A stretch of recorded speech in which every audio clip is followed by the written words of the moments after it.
As ações afirmativas e a política de cotas é o tema da palestra de hoje do ciclo de conferências ILEA. Na segunda parte do programa, os palestrantes discutem sobre a presença negra e quilombola na sociedade e na universidade. Acompanhe! Eu trabalho com violência, nossos dados de violência urbana, eles remetem muito à questão, ao recorte racial e etário. São jovens negros de periferia que são as maiores vítimas da violência homicida no Brasil. Tem três conceitos que eu gostaria de apresentar. Um é do estigma, do Erving Goffman. O outro é do reconhecimento, do Axel Honneth.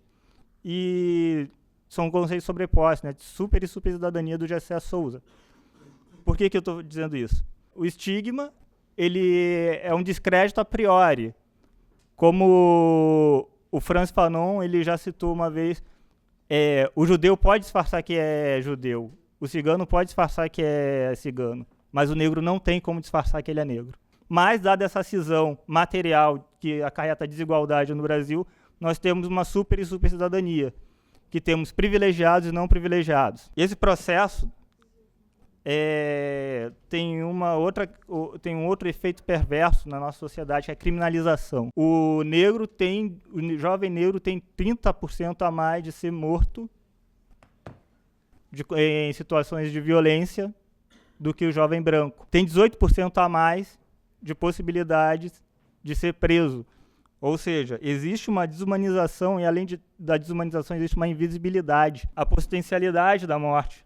Mas também tem uma outra possibilidade além da morte física, que é a morte civil. Quando o jovem negro passa pelo sistema prisional, ele fica estigmatizado, ele fica marcado.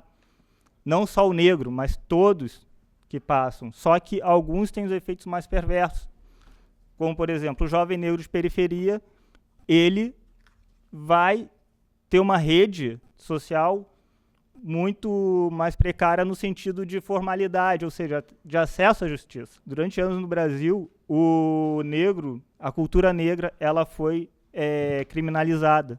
A polícia foi fundamental para transições econômicas no Brasil, formas de relações econômicas que também tem fundo político. No limite, as polícias estão historicamente no Brasil, para demarcar fronteiras entre homens.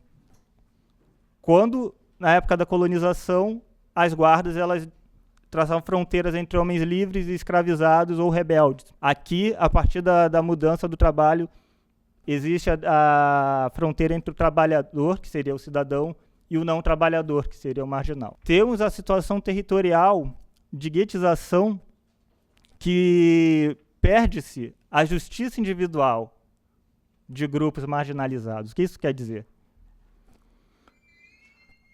Eu sou negro morador da favela.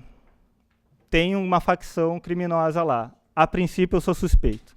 Inverte-se o princípio de justiça, que é a presunção da inocência.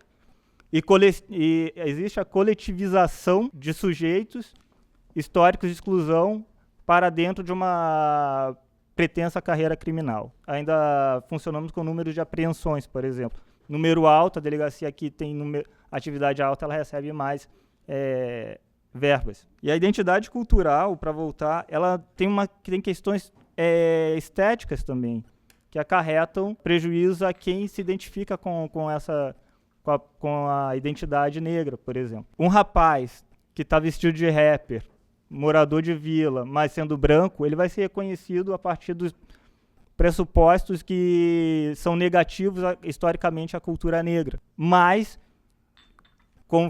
voltando ao Frantz Fanon, ele pode vestir um terninho e ele passa batido. Então, quer dizer, existe também uma perspectiva de eliminação no sentido de invisibilizar o negro no seu aspecto identitário. Não é à toa que as revistas de moda falam para a negra fazer chapinha, outros tipos de alisamento, para quê? Para embranquecer, que foi uma política que aconteceu no final do século XIX, a política do embranquecimento no Brasil, a ideia de misturar brancos e negros até ao ponto que os negros seriam eliminados geneticamente. Ainda temos pouca ou nenhuma participação desses sujeitos históricos, desses grupos excluídos na esfera pública. O que isso quer dizer? Não tem voz, não tem poder dentro do Estado para modificar institucionalmente a situação social. Por exemplo, mulher negra, de periferia, jovem, mãe solteira, bissexual, incide num indivíduo só vários estigmas sociais que vai trazer prejuízos dentro da nossa valoração cultural dominante. Acrescento ainda se ela for egressa da fase ou do sistema prisional. Aí a coisa fica bem difícil. Vários ciclos de estigma podem passar por um grupo ou por uma pessoa dentro desse sentido. E a partir disso, o reconhecimento desse estigma como bandeira para ser entendido como luta para reconhecimento dos seus direitos. Existe essa questão desse mito de democracia racial que na realidade não existe. Eu discordo completamente, não sei quem concorda.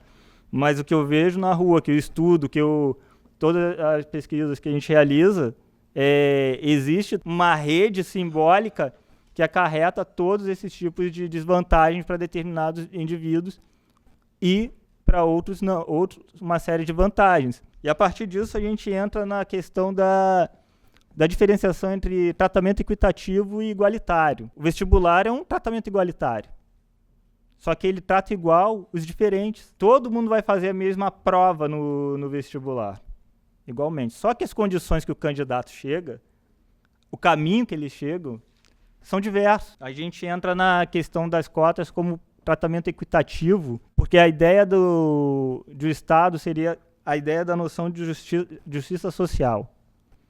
Para quê? Para que essas redes de estigma e de reprodução de violências, se não acabam, que eu acho difícil, elas diminuiriam a níveis, digamos, aceitáveis. A maior parte do público no debate sobre cotas, a maior parte não é negra. Isso é bom. As pessoas que não, digamos, sejam englobadas, né, nesse sistema de cotas, participarem, compreenderem da função histórica e pedagógica que a gente tem aqui na universidade como transformadores da sociedade, uma sociedade mais justa. Muito obrigado. A Lisiane Guedes, que é cotista e graduanda, estudante de psicologia da URGS e do coletivo Negração. As ações afirmativas, elas foram, então, uma conquista de uma luta histórica do movimento negro e do movimento social, que a universidade simplesmente se viu num momento em que não havia mais como negar esse direito. Eu diria, por exemplo, que não é o objetivo principal, ou primordial da universidade, divulgar amplamente as oportunidades que se tem aqui dentro. A universidade, ela organiza o Portas Abertas, por exemplo. Ele é um espaço que vai acontecer aqui na universidade, ou seja, ele é centralizado, né? Não são todas as escolas que conseguem se organizar para estar presente nesse espaço. As escolas que costumam vir são escolas, em geral, privadas, né? Se forem escolas públicas, serão escolas provavelmente federais ou escolas não tão periféricas, e aí a gente vai acabar tendo um público que não vai ser o público que a gente quer atingir de fato. Aquele público que estuda na escola estadual, na escola municipal da periferia, onde a maior população negra está concentrada, né? Maior população pobre, portanto, população negra também. Existem famílias em que, se tu fizeres o ensino médio, vai ser muito bom, sabe? Se tu concluir o ensino médio, tu conseguir um emprego, tu já vai ter feito muito. Eu sempre digo isso, assim, o meu pai, ele nunca me perguntou se eu queria fazer universidade. Em nenhum momento da minha infância eu me recordo dele ter esse diálogo comigo, me perguntar qual seria, enfim, a carreira que eu gostaria de seguir. E essa é uma realidade muito recorrente nas famílias brasileiras quando se tem um pai.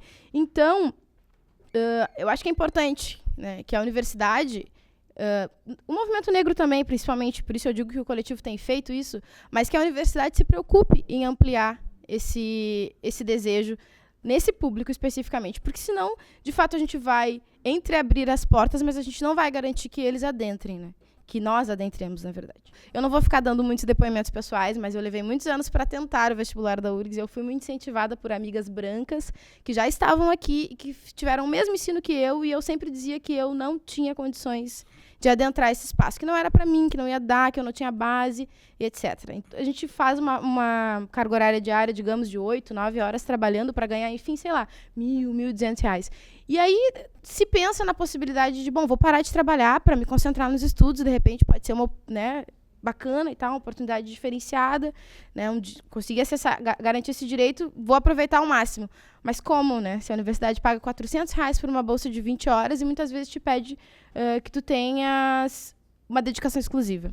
Existem bolsas permanências que são ofertadas para cursos específicos de acesso e para grupos específicos, quilombolas, indígenas, mas nem todos estão sabendo desse tipo de direito, e eu acredito que talvez seja interessante ampliar isso para outros cursos que a gente tem visto que tem havido uma evasão maior ou uma retenção maior. Muitas vezes a gente tem horários conflitantes, né, entre as atividades e o horário de trabalho. Então, assim, os meus primeiros 2 anos ou 1 ano e meio de universidade eu trabalhava, né, como eu comentei, todos os dias, de segunda a sexta, eu não conseguia participar de nenhum espaço acadêmico, exceto a sala de aula. E a gente sabe que os espaços mais enriquecedores são aqueles que estão fora da sala de aula, no sentido de construir uma outra forma de conhecimento. E só foi possível depois que eu parei de trabalhar. Então, eu tive que me adequar a essa bolsa de R$400, como a gente falava no início, né? Então, isso só foi possível porque, bom, existe um respaldo, existe uma família que, de alguma forma, me garante, não, minha filha, tudo bem, tu pode fazer isso e vai ter arroz, vai ter feijão, vai ter carne, vai ter passagem para ti. Mas existem outros grupos que não têm isso garantido, né? Então,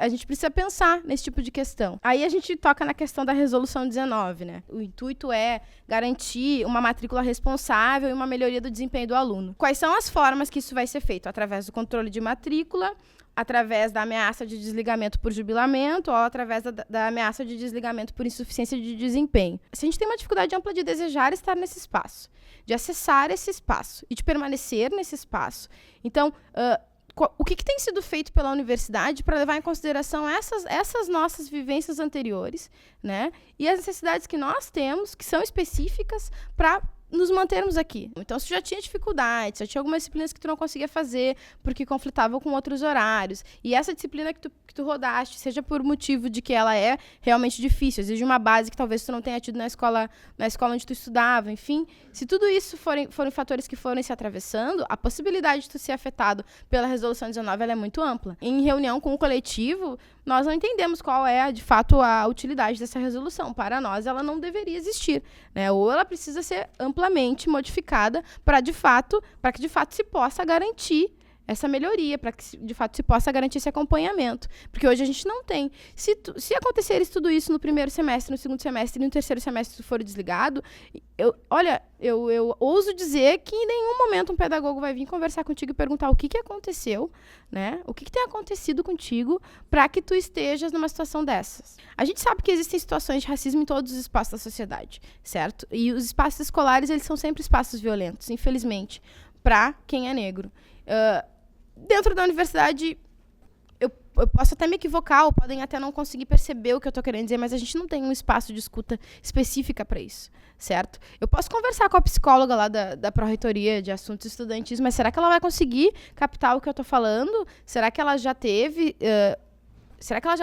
outras situações de racismo em que ela lidou? Será que ela vai saber dar conta do que eu estou apresentando para ela, né? Então, eu acredito que seja bastante importante, assim, eu acho que já é uma demanda anterior que se crie um espaço específico para acolher, para escutar e para encaminhar situações de racismo realizadas dentro da URGS contra estudantes negros. A matrícula ela é feita a partir do ordenamento, né? E a gente vai ter o ordenamento diferenciado em função do acesso através das cotas.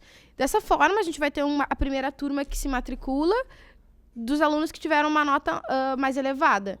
Estritamente, né, em geral, majoritariamente brancos, né? E, num segundo momento, tu vai ter turmas majoritariamente negras de alunos que tiveram, enfim, uma nota que acessaram através das cotas, e aí surge uma segregação. Então, tu tem uma turma onde essa discussão ela não é pautada, ela não entra, porque, bom, tu não tem um representante lá dentro, né? E tu tem outras turmas onde tu concentra todos os estudantes negros, e a gente fica discutindo entre nós. Bom, é importante que a gente discuta entre nós, a gente se fortalece, se unifica e se reconhece, mas a gente precisa que essa discussão transborde, porque senão vamos estar segregando ainda mais, e não é o objetivo. O objetivo é que nós consigamos conviver de forma igualitária, né? E para isso a gente precisa discutir com não negros também. O coletivo, de certa forma, novamente, tenta sempre propor espaços para que se possa discutir essas questões e para que a gente possa se reconhecer e se enxergar. E dizer, olha, é importante estar aqui, a gente tenta, né, de todas as formas ingressar, mas não vai ser fácil permanecer. Acho que isso é importante também que a universidade diga para nós. Bom, e depois que eu me graduar, que eu me formar, né, quais são as outras possibilidades que a universidade tem ofertado para os estudantes negros, né? E as cotas para o mestrado? E as cotas para o doutorado? A gente precisa pensar nisso também. Só dizer que as cotas estão aí, elas não vão garantir o acesso desses alunos. E por isso que é importante que a gente consiga descentralizar, ampliar e sempre, enfim, impulsionar esse tipo de iniciativa que se dá aqui para aqueles que, de fato, precisam saber delas, né? Eu acho que eu finalizo por aí. Obrigada.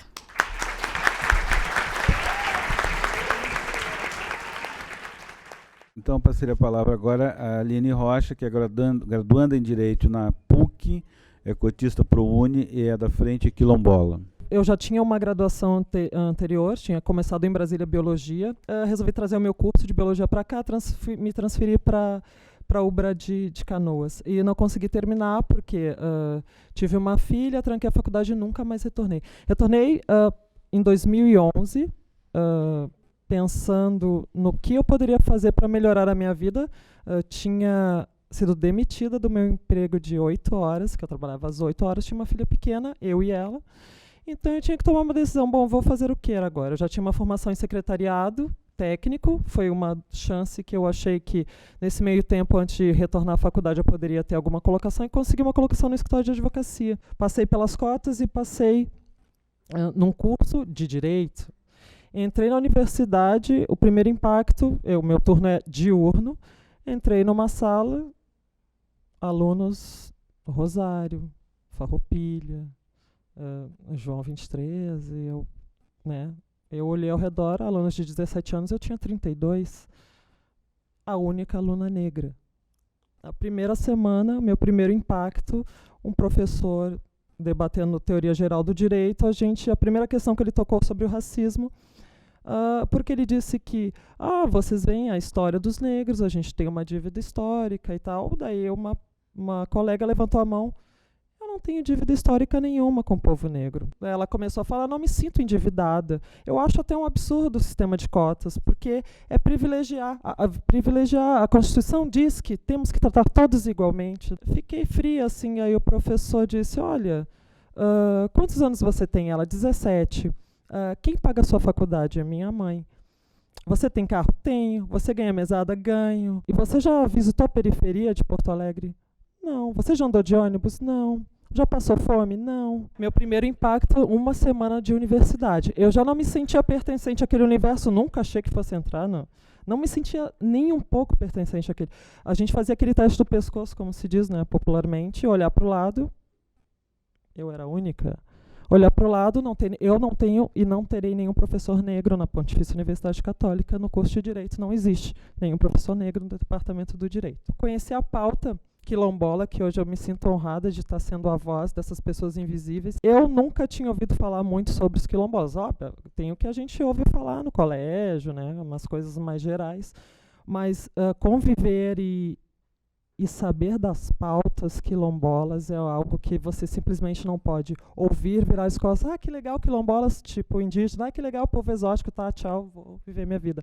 A gente não pode fazer isso, né? Tu vai enxergando a vulnerabilidade da população, que é, de acordo com um estudo que a URGS mesmo fez, 3 vezes mais vulnerável alimentarmente do que a população em geral e 2 vezes mais vulnerável alimentarmente do que a população negra. A gente teve um encontro com várias representantes de várias comunidades quilombolas do Rio Grande do Sul. E uma das principais pautas, a gente elaborou um documento, e uma das principais pautas que saíram desse encontro foi cotas para quilombolas. Polêmico. Por que cotas para quilombolas, se já existe cotas para negros, né? Como eu já ouvi. Simplesmente pelo seguinte fato de que a vulnerabilidade do quilombola se equipara com o indígena, mas não tanto quanto com o indígena. Por quê? mesmo com todas as dificuldades que os indígenas têm, a questão do território, a questão da... Eles têm uma rede de proteção um pouco maior do que a dos quilombolas. Um ponto básico que eu vou falar agora, principalmente a FUNAI, por exemplo. A FUNAI, todo mundo conhece a FUNAI, alguém conhece a fundação que trata dos assuntos quilombolas aqui? Pois a Fundação Palmares, hoje, há uma discussão em relação à Fundação Palmares lá no STF sobre a constitucionalidade da Fundação Palmares. Por que eles são diferentes? A gente está aqui dentro de uma cidade, né? Eu sou negra, cotista, mas eu pego um ônibus, peguei um ônibus para vir para cá, vou pegar um ônibus para ir embora, posso, se eu quiser usar um computador, eu vou ali no Lan House, tranquilo. Existe uma comunidade quilombola em Ilha de São Vicente, no Tocantins. Não tem luz. Eles se deslocam de barco para a cidade mais próxima. Como é que esse estudante vai acessar a universidade, vai se inscrever no sistema do Enem? Como é que ele vai se inscrever no ProUni? Como é que ele vai acessar a sua nota? Como é que ele vai acessar essa rede? E por que ele não teria direito de estar aqui dentro? Se eu tenho uma situação de desigualdade para acessar alguns setores da universidade, eles têm 2 vezes mais. Então, o que a gente defende, diante da vulnerabilidade, diante da dificuldade de acesso desses estudantes, é que, além de proporcionar o ingresso, que é o que isso também destine, né, além do ingresso, além desse acompanhamento, a política de permanência, né, a política de permanência para esses estudantes. Financeiramente, né, tecnicamente, diante do quadro docente, etc. E, além disso, também ampliar, posteriormente, como o Lívio falou, como a própria Liz falou, a pós-graduação, né? Porque disse ali o professor que a política de cotas é de 10 anos, ok, 2002 a 2022, mais 5 ingressos da URGS, né, ele citou. Será que até 2022 não é possível implementar tanto a cota quilombola quanto a política da pós-graduação, atingindo a população negra e a quilombola e indígena dentro desse tempo? Não se pode ignorar 180 comunidades e sendo 6 delas urbanas só aqui em Porto Alegre, né? Fazer um estudo do que essa população demanda, né? E fazer com que ela se interesse e ingresse na universidade. O discurso da meritocracia, da questão de ser cotista é ser mais fácil, é uma política desigual, eu acho que é uma questão a ser repensada, e meu objetivo é que se coloque luz também nessa população que é tão fragilizada quanto os indígenas e 2 vezes mais fragilizada que a população negra em si. Era isso. Obrigado. Muito obrigado. Você assistiu à segunda parte da palestra do ciclo de conferências Zileia, que discutiu sobre a presença negra e quilombola na sociedade e na universidade. Obrigado pela companhia e até a próxima!